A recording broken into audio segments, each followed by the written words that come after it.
নবীজির একটা বিড়াল ছিল, নাম হচ্ছে মুয়েজ্জা। নাম কি? মুয়েজ্জা।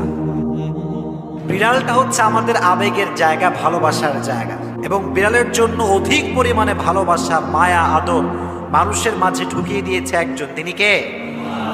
বিড়াল পোষা এটা জায়েজ, তবে কিছু বিষয় খেয়াল রাখতে হবে। যারা বিড়াল পোষে বাসায়, বিড়ালের জন্য কোনো অবহেলা না হয়, কোনো অযত্ন না হয়। বিড়ালের যখন খাওয়ার প্রয়োজন খাবার দিতে হবে, তার যত্নের প্রয়োজন যত্ন করতে হবে। ঘুমানোর জায়গা দরকার, তাই ঘুমানোর জায়গা দেওয়ার দরকারটা আছে না নাই? তাকে যত্ন করতে হবে। ইভেন হাদিসে এসেছে একজন মহিলা একটি বিড়ালকে আটকে রেখেছিল এবং তাকে খাওয়ার দেয় নাই, তার যত্ন করে না, তাকে ছেড়ে দেয় নাই। হাদিসে এসেছে আল্লাহ তাকে জাহান্নামে নিক্ষেপ করেছে। নাউজুবিল্লাহ পড়ান।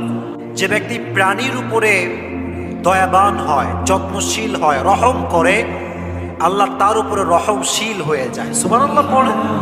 আপনি প্রাণীকে মায়া করবেন, আল্লাহ আপনাকে মায়া করবেন। একজন সাহাবী নবীজির কাছে সবসময় আসতো, তবে সেই সাহাবীর কোলে একটা বিড়াল থাকতো। কি থাকতো? বলো কি থাকতো? ক্যাট, বিড়াল। তো সবসময় বিড়াল নিয়ে আসতো এই সাহাবী। তো একদিন নবীজি তাকে ডাকড়ায়, বিড়ালের বাপ। কিসের বাপ? বিড়ালের বাপ। তার এই ডাকটা এত